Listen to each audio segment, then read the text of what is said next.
For decades, Soviet combat aircraft have been hidden beneath a veil of secrecy. Mikhail Gorbachev's new policies have changed this. This video ordnance program provides a unique look at the world of Soviet military aviation.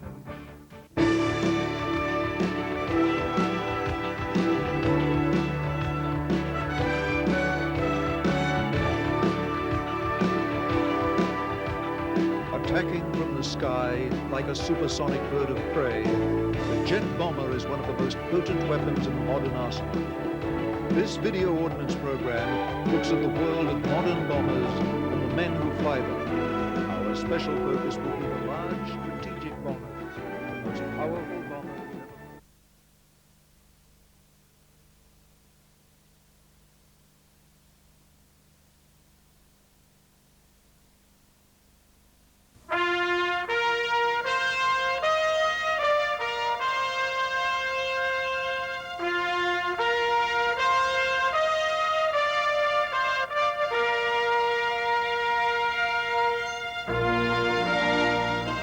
Men have been battling each other in the skies for 3/4 of a century. Video ordnance will examine the weapon in these struggles, the fighter aircraft.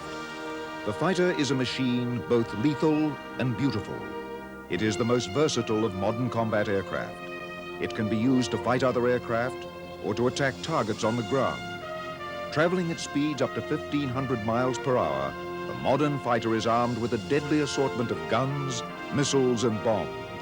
They operate in the most hostile conditions, over the sea, in the dark, and on the edge of space.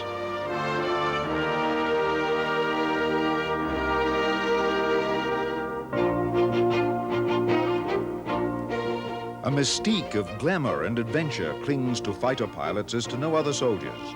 But contrary to their popular image as devil-may-care adventurers, today's fighter pilots require an extraordinary amount of technological prowess as well. Their aggressiveness in the sky must be tempered by the patience to learn the intricacies of their aircraft. The mating of man and machine takes years of training and practice and costs about $1 million per pilot. No Air Force is willing to waste that kind of money on an immature hotshot.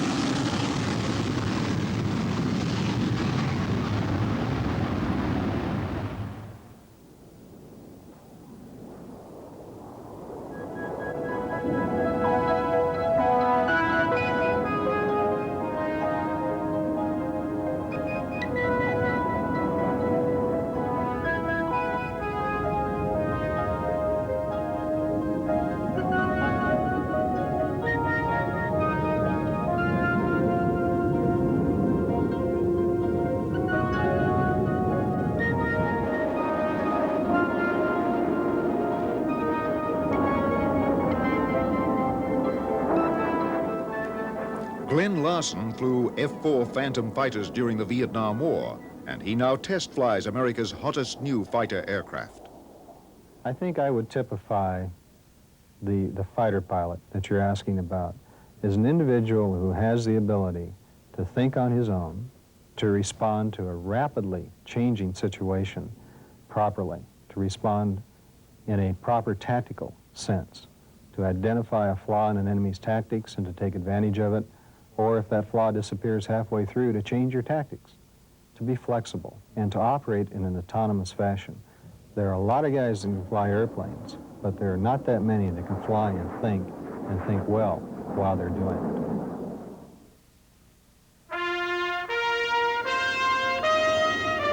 Today's fighter aircraft come in a bewildering variety of shapes and sizes, with price tags running from $15 million to $50 million. Many air forces operate several types of fighters.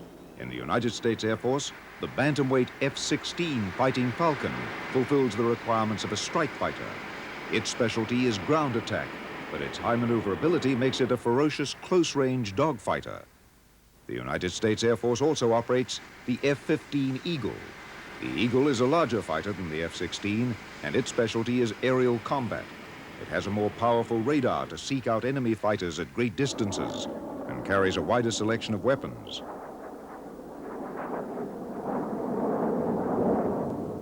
Like the Air Force's F-16, the Navy's F-18 Hornet strike fighter can attack ground targets or aircraft. Navy fighters must be built to withstand the forces of a carrier's steam catapult, which hurls the fighters off the deck at nearly 150 miles per hour. Carrier fighters must also be heavily reinforced to absorb the severe shock of landing on the deck of an aircraft carrier. A Navy fighter will make its landing at about 125 miles per hour and come to a screeching halt in only a few seconds. The Hornet's bigger brother is the F-14 Tomcat. The Tomcat is the Navy's counterpart of the F-15 Eagle. It is designed for very long-range aerial combat. Its large size is needed to carry a more powerful radar and the long-range Phoenix missiles. The Tomcat can simultaneously locate and attack up to 6 enemy aircraft from nearly 100 miles away.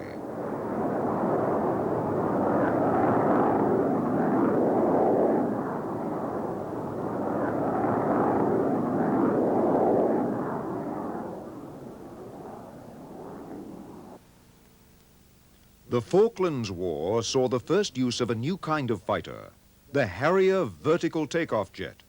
It can take off from very small carriers, as seen here, using a special ski ramp at the front of the ship. More remarkably, it can take off and land vertically. On land, it requires only a tiny clearing for its airfield. This unique feature is made possible by a special engine.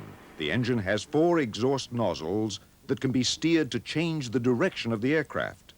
It can taxi like an ordinary aircraft if the runway is available, but if there is no runway, the pilot can aim the nozzles of the jet engines downwards toward the ground and take off vertically. The Harrier was the workhorse of both the Royal Air Force and the Royal Navy during the Falklands War. It proved equally versatile in dogfighting and in ground attack.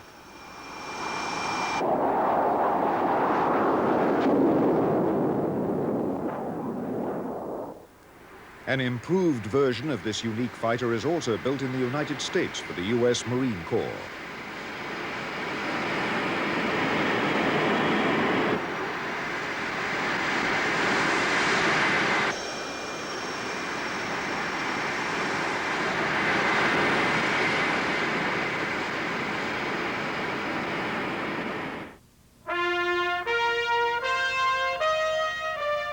Perhaps the most obvious distinction between the classic fighters of World War I and today's combat aircraft is speed.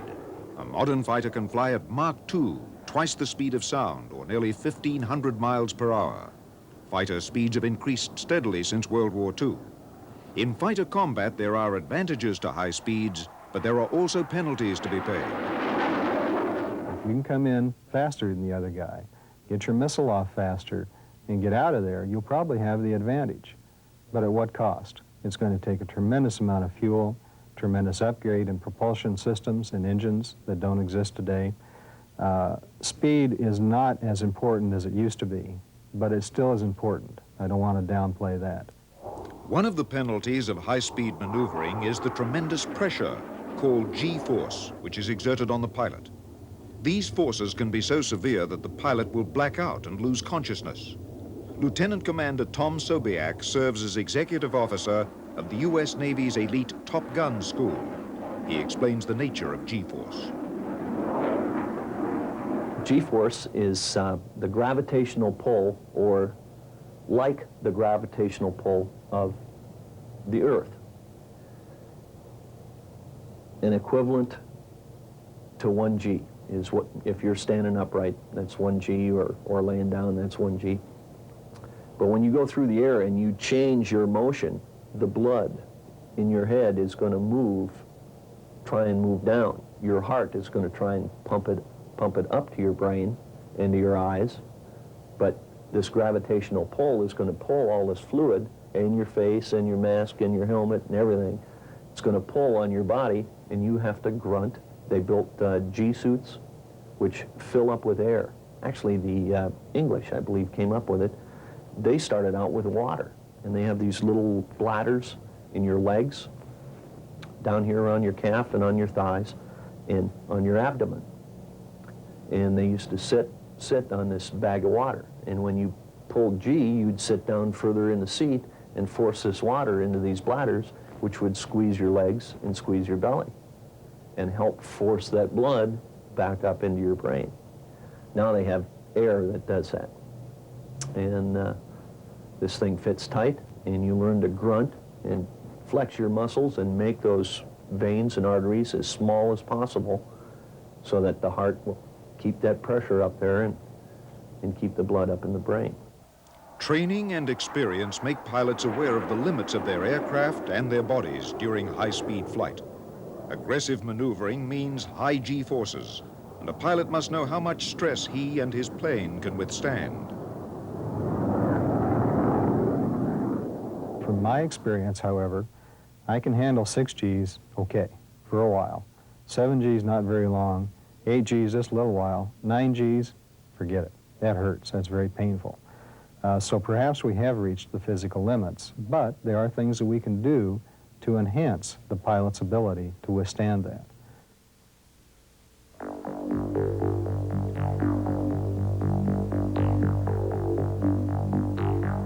By today's standards, the celebrated dogfights of World War II seem to occur in slow motion. At 300 miles per hour, they seem more like a deadly aerial ballet than aerial combat. Fighters then were armed only with machine guns, and combat took place at ranges of under 1,000 feet. Jet fighter aircraft changed the speed of dogfights, but a pilot's talents remain much the same. Lieutenant Commander Sobiak of Top Gun comments on the changeless character of air combat. If you study history, a lot of the top aces of World War II were people that picked somebody out of the crowd that was lagging back, not staying with the rest of them, and somebody that they could sneak up on, arrive unannounced, so to speak, and deliver his weapon.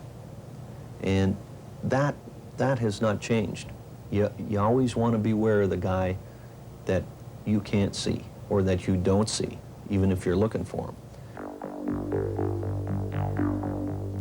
Colonel Francis Gabreski was the top American ace over Europe in World War II and a jet ace over Korea.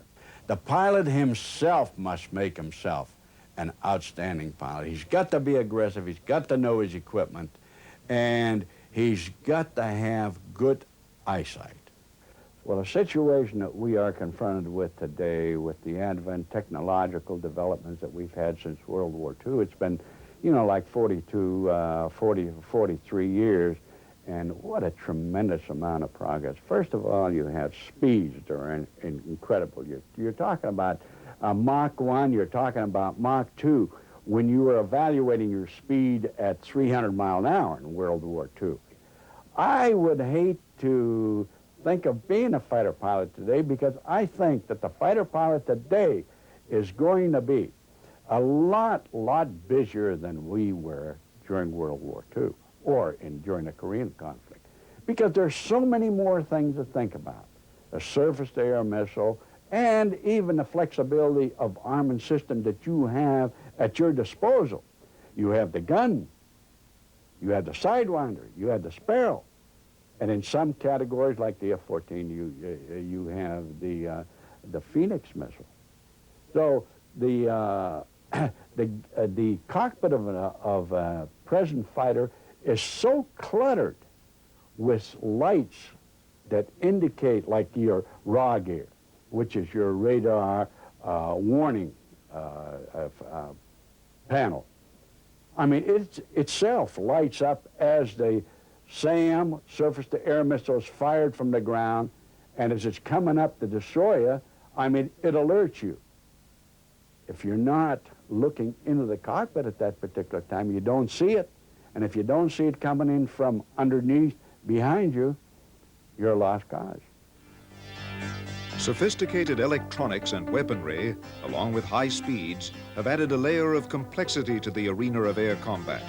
In the confusion of air battles, this is sometimes more than a single pilot can handle.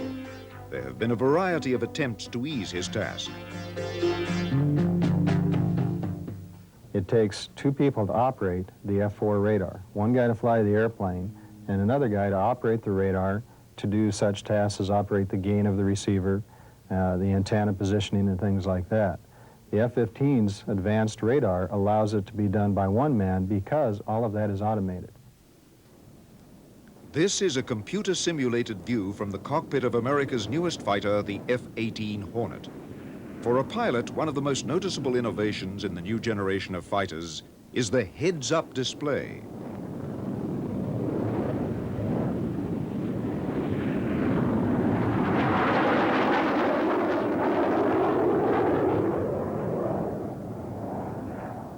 Glenn Larson now tests the world's hottest new fighters. He explains the importance of this new feature. Well, a HUD is something that has come into being most recently, I guess with the F-15, later the F-18, the F-16. It's what's called a heads-up display. And the idea is to get the pilot's head out of the cockpit so that he's looking through the windscreen to see what's going on in the air battle or on the ground or whatever it is that he's aiming at. Now let's draw some contrasts. The F-4, for example, has a gun sight, as did the F-100 and the F-104 and the F-86, go back as far as you want. They all have gun sights. And this normally takes the form of a small circle with a dot in the middle. And that's your aiming device for whether it be dropping bombs or shooting the gun or whatever it may be. That's adjustable, of course. It depresses up and down so you can get the right angles. And that's all they had for years. The newer heads-up displays combine that together with a tremendous amount of information the pilot always needs. In the air-to-air arena, it's especially nice because there's a little device called a target designator box. And one of the biggest problems a fighter pilot has is seeing the enemy aircraft. If I can see an aircraft before he can see me, I can beat him. I don't care what I'm flying. This box is tied in with the radar such that when you're locked onto a target, this little box comes up on the field of view of the HUD, and if you look through it, that's where the enemy aircraft is. It adds to that thing they call situation awareness. It helps you understand better what's going on. More importantly, displayed up on that heads-up display in the air-to-air area are all the release parameters for the weapons. For example, an AIM-7 radar-guided missile has a certain range, and if you fire outside of that range, the missile won't get there. That's displayed to the pilot right up there with all that airspeed and everything else. In the F-4, it's down hidden in the radar scope. You have to come inside and try to find it. To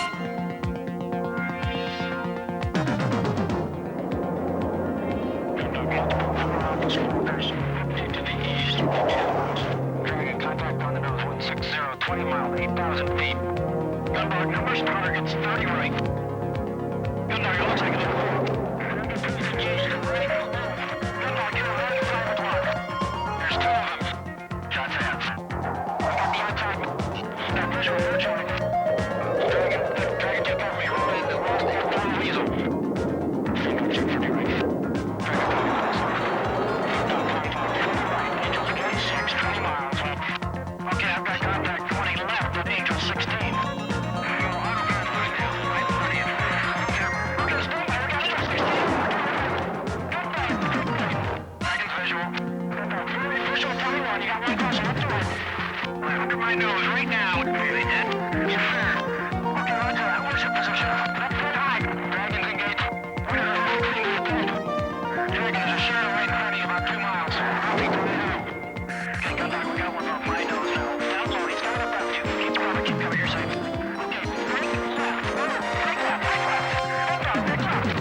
The premier weapon in air combat from the dogfights of World War I through World War II and Korea was the machine gun.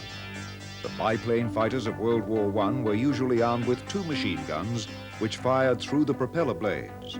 They were effective to a range of about 300 feet. The larger fighters of World War II carried more machine guns and more powerful varieties. The early jet fighters, like those that saw combat over Korea, were armed much the same as World War II fighters. Their advantage was speed, not firepower. But in the late 1950s, the advent of guided missiles allowed fighters to attack each other at ranges measured in miles rather than feet. The first use of guided missiles in air combat came in 1959 when Sabre jets of the Taiwanese Air Force shot down several communist Chinese MiGs with early versions of the Sidewinder missile.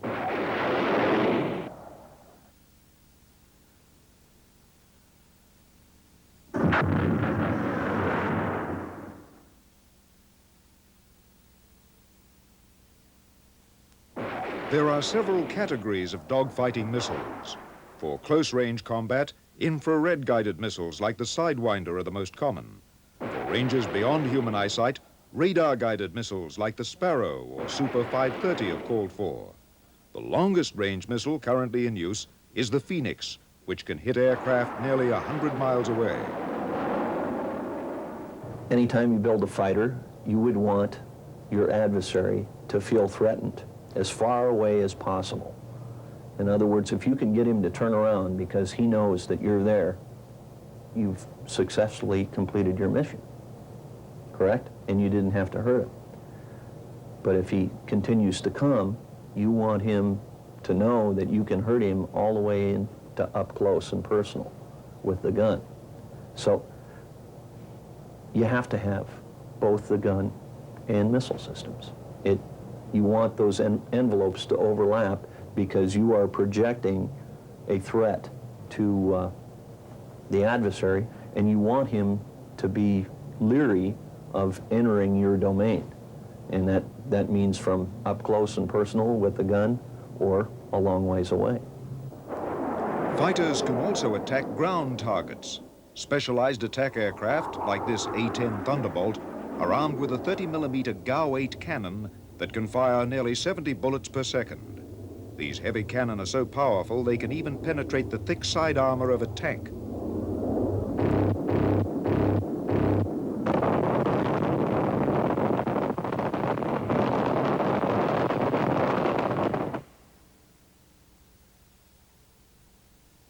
They can also attack with bombs. In fact, modern jet fighters can actually carry more bombs than most World War II bombers. Specialized bombs, like the cluster bomb seen here being dropped by an F-16, can attack large concentrations of trucks and tanks.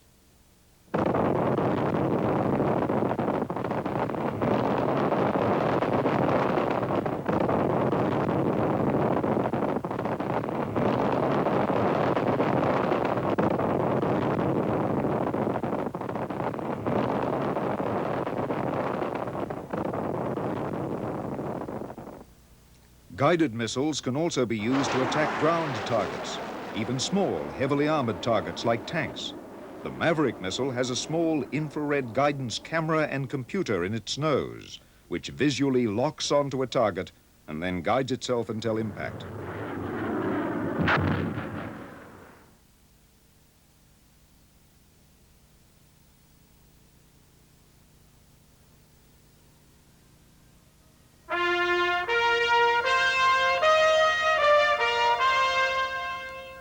Fighter aircraft are not invulnerable. The greatest threat they face today is from the ground, from surface-to-air missiles, sometimes called SAMs. SAMs first appeared in the 1960s and have changed the nature of air combat. This Roland radar-guided missile has been locked onto an incoming fighter plane. The fighter is not fitted with electronic warfare devices to bluff the missile. Instead, the fighter tries to outmaneuver the missile, but to no avail.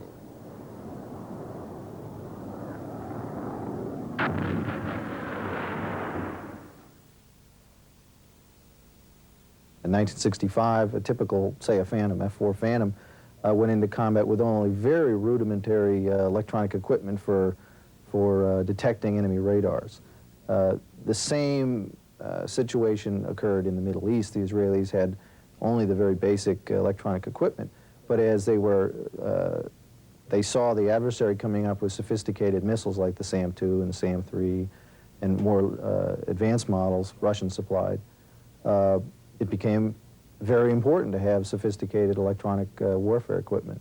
And yes, as war continued to increasingly see advanced U.S. and Soviet equipment, the avionics, the electronics, the electronic warfare element became vital in terms of victory. And you saw that where in '73, the most advanced Soviet equipment at that time was in the hands of the Syrians and the Egyptians. SA-6 was one example. The Israelis had no jamming equipment nor radar warning devices to detect this missile, and they suffered many losses as a result of it. But like any move, counter move, they were able to develop jammers, detection equipment, and new tactics to counter this, and you saw that in '82 when the Lebanon conflict saw Israeli airplanes bombing and successfully destroying over a dozen surface-to-air missile batteries, Syrian manned, in the Bekaa Valley.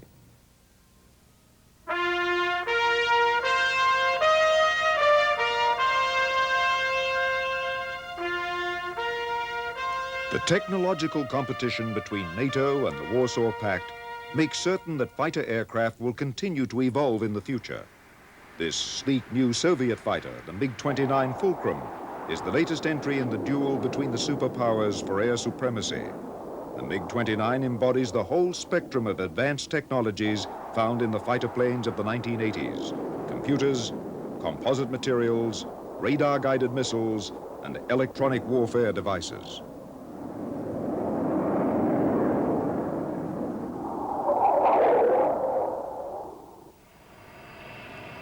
At the moment, a new generation of fighter aircraft is on the drawing boards. The new fighters are likely to incorporate exotic features such as stealth technology to make them electronically invisible to radar. The noted defense analyst, Dr. Norman Friedman, speculates on the forms these advances will take. There's several new technologies that you have to take into account for fighters. Obviously, one is stealth. Clearly, since no one who can speak about it knows exactly what stealth is, there's a question as to whether it's applicable to a very high-performance airplane. If it is, obviously it's very attractive. If it's not, you may have two categories: one of a very stealthy but relatively low-performance airplane, say a reconnaissance airplane that gets in and out without being seen; the other, a very high-performance airplane that can survive in a dogfight. Remember that no matter how stealthy you get, you can still be seen by someone by his eyeballs, so that you may still want high performance. Now, the other main things I would think are increasing maneuverability through fly-by-wire, having an airplane which can intelligently maneuver itself, which you would expect very soon, so that it can exceed the limits imposed by the body of its pilot. If you're willing to black out while the thing makes a very tight turn because it knows it will recover, that should make a difference. Predicting the future of fighter aircraft is a risky business. Few things seem certain. The fighter of the future is likely to be faster, more maneuverable, more electronically sophisticated, and more lethal. And for the short term at least, it will be piloted by humans. The near future is still classified. The future is science fiction.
There have been many changes in fighter aircraft over the past 70 years. but fighter pilots remain the most elite element of modern armed forces. This video ordnance program examines the remarkable changes in men and machines engaged in the dangerous business of aerial combat.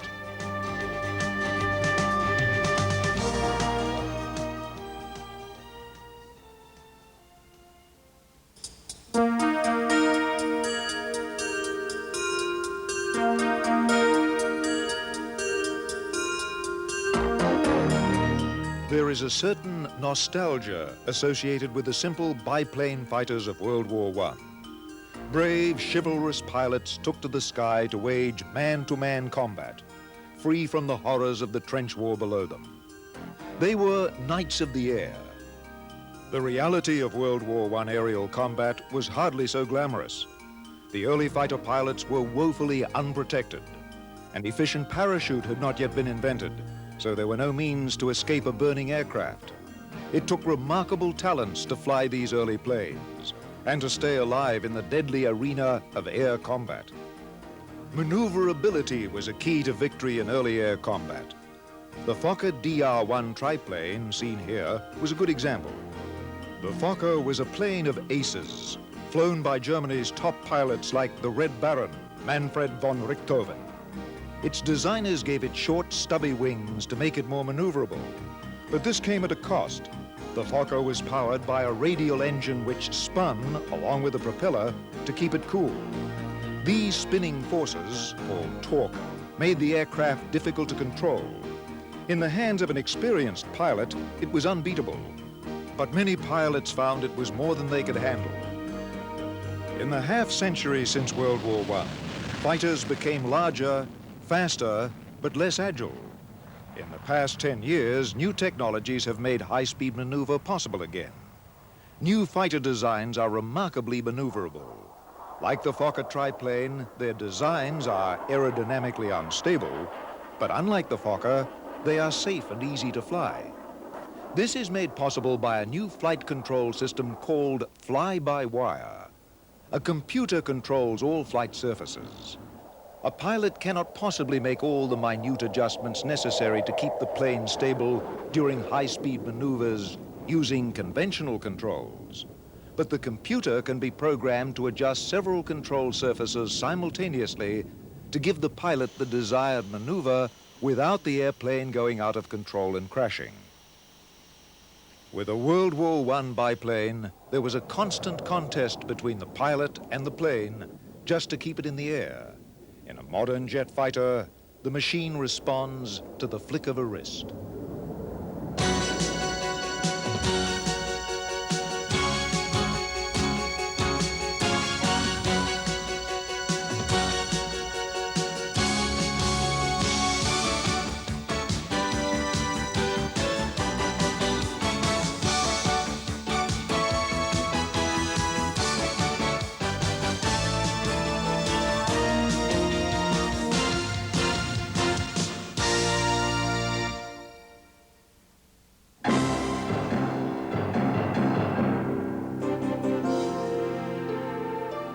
The traditional weapon of the fighter plane has been the machine gun. World War I fighters had their machine guns mounted on the fuselage because the wings were too fragile. The trick to this arrangement was to avoid shooting off the propeller blade. The critical innovation was a device called an interrupter gear. This device was linked from the engine to the machine guns. When the propeller was clear, the guns could fire. But when the propeller blade neared the top of its cycle, the gear prevented the machine guns from firing.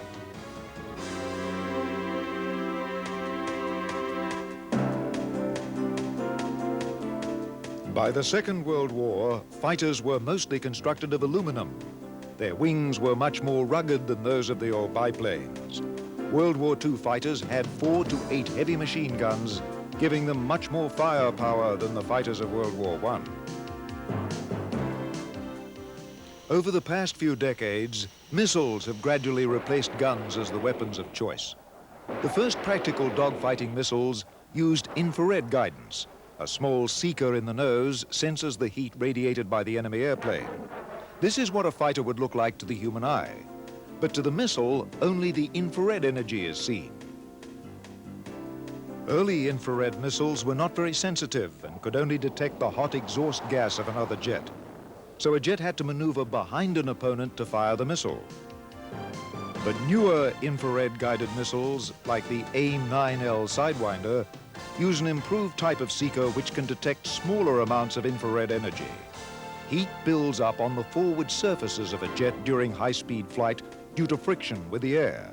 The missile can detect this heat, allowing it to be fired from head-on. This makes the infrared missile much more deadly. Infrared energy is absorbed in the atmosphere, so for long-range dogfighting, radar guidance is necessary. The basic type of radar guidance is called semi-active homing. The plane uses its radar to paint the enemy airplane. Some of the radiation bounces back off the enemy aircraft and returns to the fighter plane. The radar-guided missile is able to sense this reflected energy, but the pilot must keep his radar pointed at the enemy airplane until the missile hits. The infrared missile is the short-range missile. The radar missile is for long-range engagements. The AIM-7 missile, our radar missile that we carry right now, the Sparrow is primarily designed to get a first shot opportunity, a longer range shot, kill the threat before he even knows that you're out there. But the fighter's gun has not disappeared. The modern fighter is typically armed with a single 20-millimeter Gatling gun. A World War I fighter had 2 machine guns and could fire about 800 rounds per minute. By World War II, fighters had 6 or 8 guns and could fire at the rate of 3,000 rounds per minute. The modern jet fighter's single gun fires at the remarkable rate of 6,000 rounds a minute, or a sizzling 100 bullets every second. The gun still remains an important weapon on fighter planes, but no longer the most important. Well, I don't think we really de-emphasize one or the other. Obviously, you would like to use the missile. I think what they found in Vietnam is about 80% of the kills occurred with the missile. Same thing was pretty much true in the Israeli experience in the Middle East, pretty much about 80%, plus or minus a little bit. So the gun is still a valid weapon. You still have to know how to employ it. You still may be put in that position. Your weapons may not work. You may shoot all the weapons, so you may need that. So we put an emphasis on both of them. Obviously, the missile's a little more difficult to employ because what all is involved with tracking the target, finding him, and getting in parameters and those sorts of considerations. The gun is strictly flying the airplane. Now, I'm not saying that's not difficult to do at all, but you're maneuvering off an aircraft that you can see. You're in a lot closer to him before you take the shot.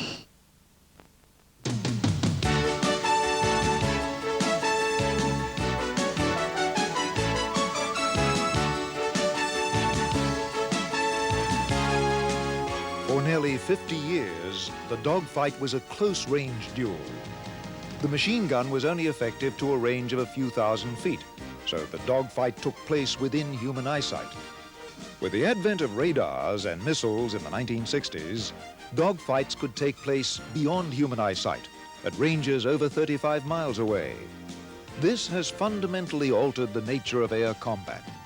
Modern interceptors, like the Tornado ADV or the F-15 Eagle, carry 3 distinct types of dogfighting weapons. The F-15 carries the AIM-7 Sparrow missile, which is our radar missile, our BVR, longer range look missile. Medium range is what it's designed for. We also carry the AIM-9 Sidewinder missile. Again, that's a more short range missile. And we carry a 20-millimeter gun. In the jargon of fighter pilots, these weapons control 3 envelopes. The gun controls a shallow area up to half a mile from the airplane. The short-range heat-seeking missile, like the AIM-9 Sidewinder, controls an envelope about 10 miles in front of the airplane. The long-range envelope is covered by the radar missile, like the AIM-7 Sparrow. An enemy plane has to pass through 2 deadly missile envelopes before a gun duel can take place. Tally-ho is the battle cry when the enemy is first spotted. This is the first stage of a dogfight. In today's jargon, it's also called the initial merge, or initial point of attack. In the modern dogfight, this is when the opposing fighters become aware of one another on their radar. the fighter pilot who first identifies the opponent has a critical advantage. This is what a fighter pilot sees on his radar screen. The important thing in using the radar is obviously to control the initial point of attack, and that's what the radar is designed to allow the F-15 pilot to do, to control that initial merge or the initial point of attack by shooting first or getting to a position where he can employ ordnance first, and that's what runs the war. For this reason, modern fighter planes are designed around their high-performance radars.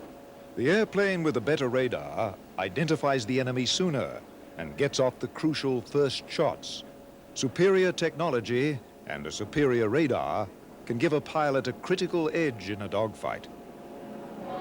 The reason the F-15 is so big is primarily because of the emphasis that was placed on the radar capabilities in order, again, as I said earlier, to get that first shot opportunity.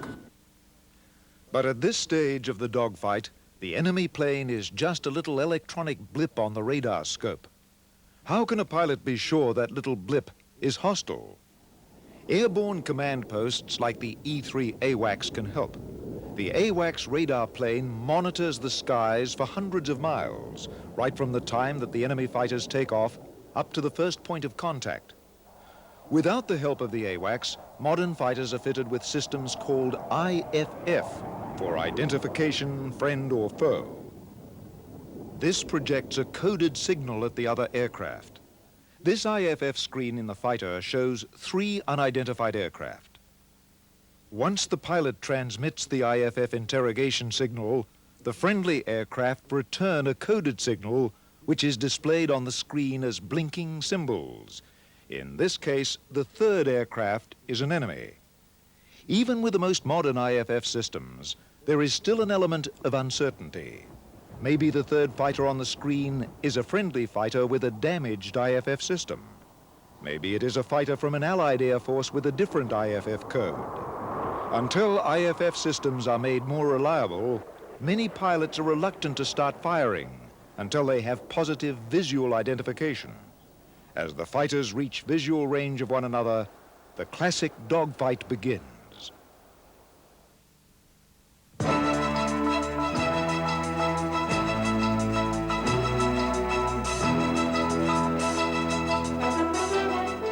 At 10 miles or so, the enemy fighter has entered the 2nd envelope, the envelope of the heat-seeking missile.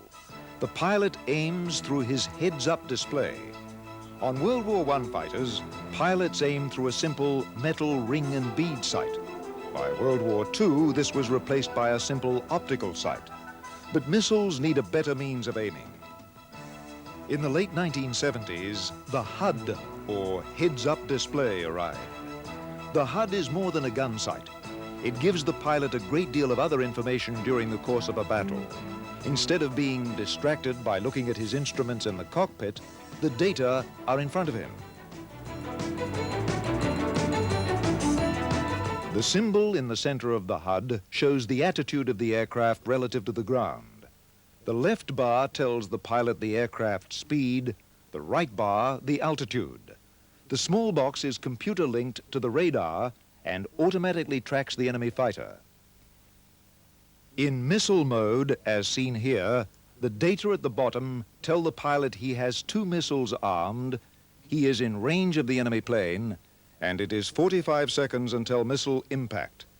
In gun mode, the HUD tells the pilot how much ammunition is remaining and where to steer the airplane to hit his target. The HUD is also critical in aiming a heat-seeking missile like the AIM-9 Sidewinder. As far as the AIM-9, yes, we do get cockpit indications. What we get is a display up on our heads-up display.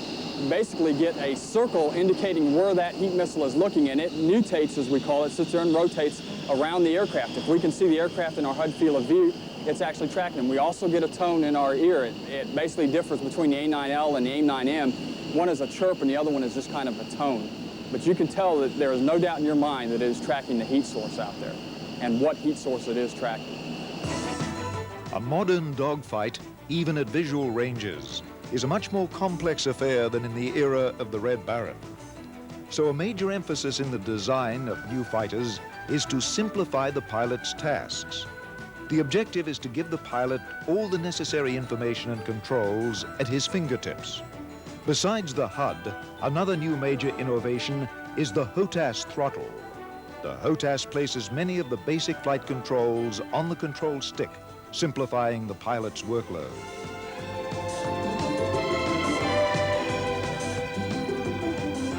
They've also added a HOTAS function for the F-18, which is hands-on throttle and stick, where virtually all the radar and the instrumentation work can be changed from leaving your hands on the throttles and your hand on the stick, which means you don't have to move your hands around the cockpit much to change anything.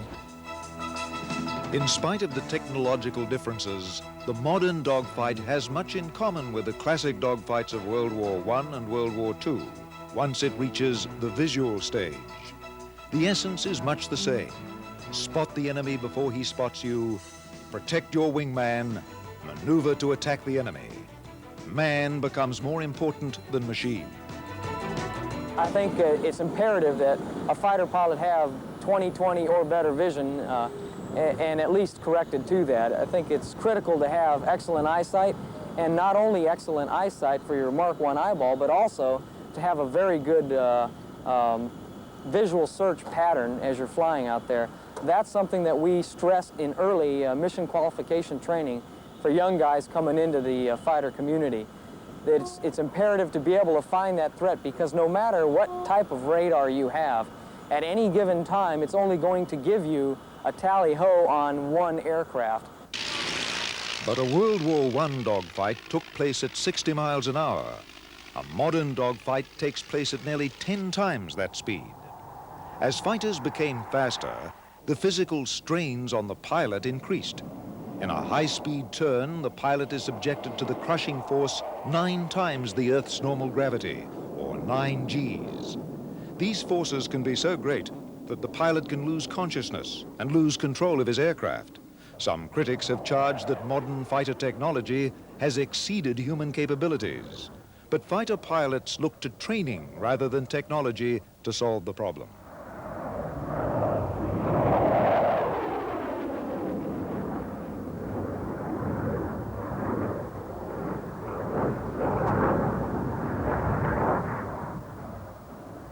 You solve those problems in pilot training. You educate the guys that that this threat exists or this problem area exists, and you teach them how to counter it. And they teach us maneuvers on how to tighten up our bodies and keep the blood from flowing down to the lower extremities or to the outer extremities, out into your arms and down to your feet, so that you don't lose consciousness in the air. And they can put us through a centrifuge at Brooks Air Force Base that teaches us to work on these straining maneuvers that allow us to keep the blood up in the top portion of our bodies. They've also tried things like reclining seats, like an F-16, reclining that back in a 30-degree angle. The F-15 seat is reclined at a 15-degree angle. It's just designed to create more of a transverse G component, or a G through this part of the body instead of from top to bottom. And that helps the pilot a little bit. Obviously, the anti-G suit helps the pilot a little bit. For the most part of it, the technology, the things they can do technological-wise, like slanting seats back and things like that, can't begin to have the effect that the individual straining maneuver does, and that has to be taught in pilot training.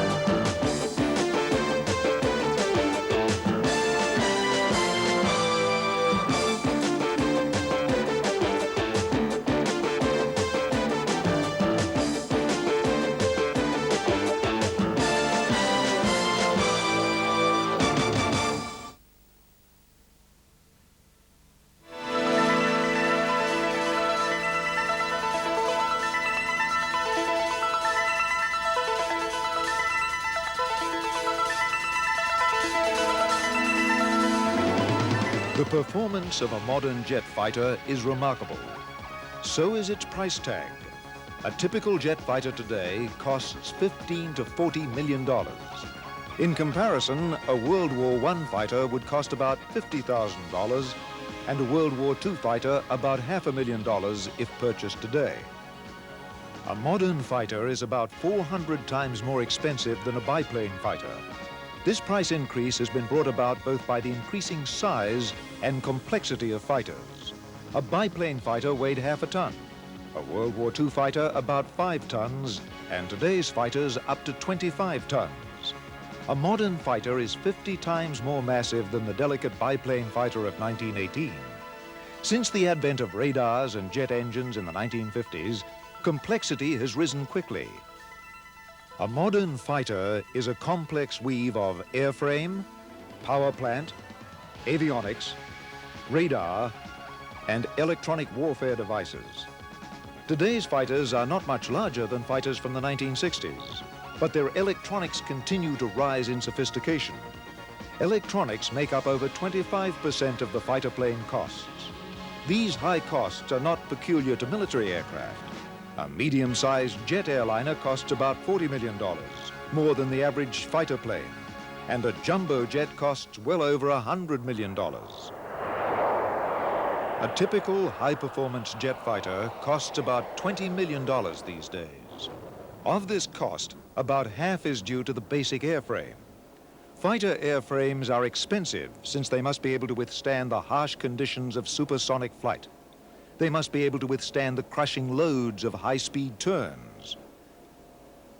The skin of the airplane is subjected to the extremes of freezing temperature of high-altitude flight and the searing heat caused by air friction at lower altitudes. Aluminum has been the main ingredient in fighter plane construction. Today, the recipe is more exotic. Rare metals like titanium and special lightweight alloys are used to give the airframe its needed strength. Some of the new materials are not even metal. Composite materials made of carbon fiber and other minerals are making up an increasing fraction of a fighter's structure.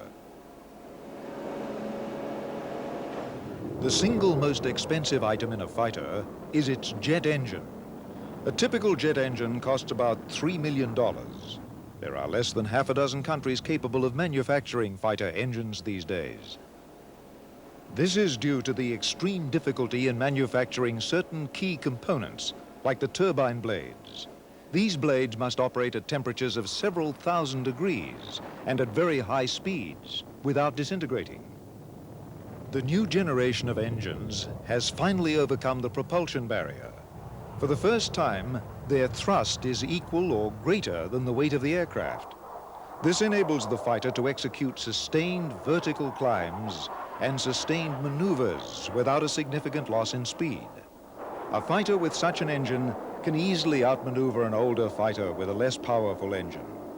Surprisingly, these engines are also a great deal simpler and more efficient than engines from a decade ago. They are smaller and have fewer working parts. The phenomenal climb and maneuverability of modern fighters is due mainly to these advances in engine technology. The other expensive element of the fighter is its avionics. Avionics is the name given to electronic systems aboard a jet aircraft like the radar, radio, and navigation system. About a quarter of the price of the jet is due to electronics, somewhere between $3 and $10 million. A radar can cost $1 million. And fighter weapons are not cheap. A heat-seeking missile, like the Sidewinder, costs about $50,000. A long-range radar-guided missile will cost 3 times as much, about $150,000. Fighters are gas guzzlers, particularly when using afterburners at high speed. A typical fighter will consume nearly $1,000 of fuel for every hour in the air. The complexity of a modern fighter demands flawless maintenance. The ground crews spend 25 to 50 man-hours of labor for every hour the fighter is airborne. As a result of their high costs, there are fewer fighters in service today. Where an Air Force might have had thousands of fighters, now it has hundreds. But the fighters are now capable of performances that would have been unthinkable 20 years ago.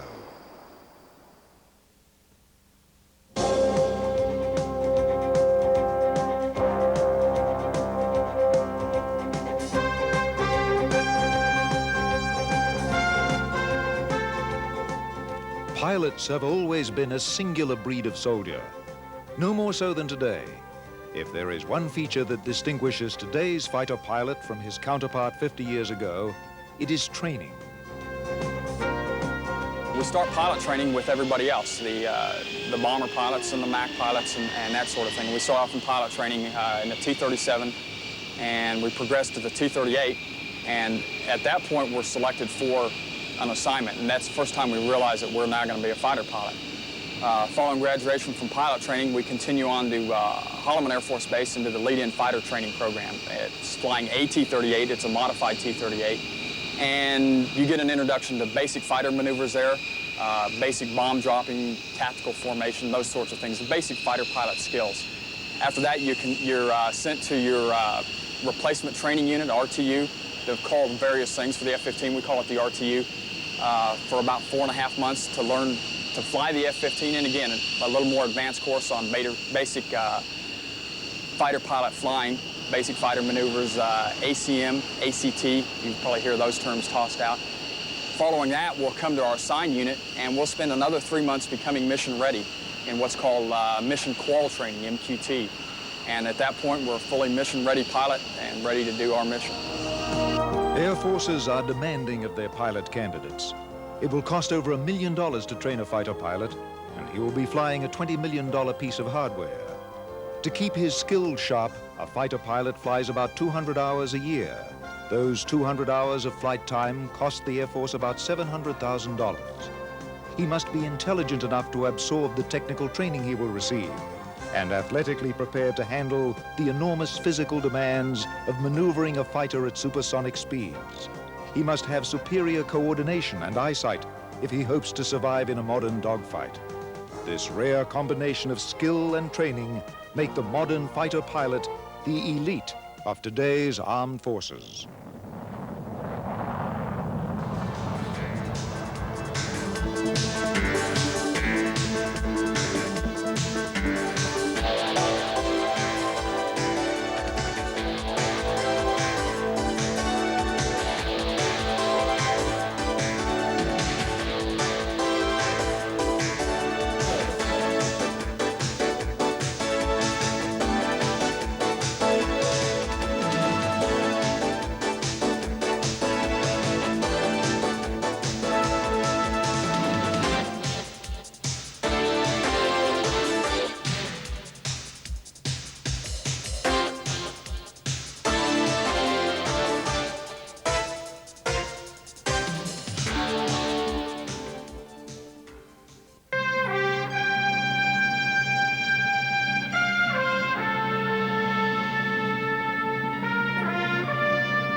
CEL Home Video, bringing you the entertainment revolution.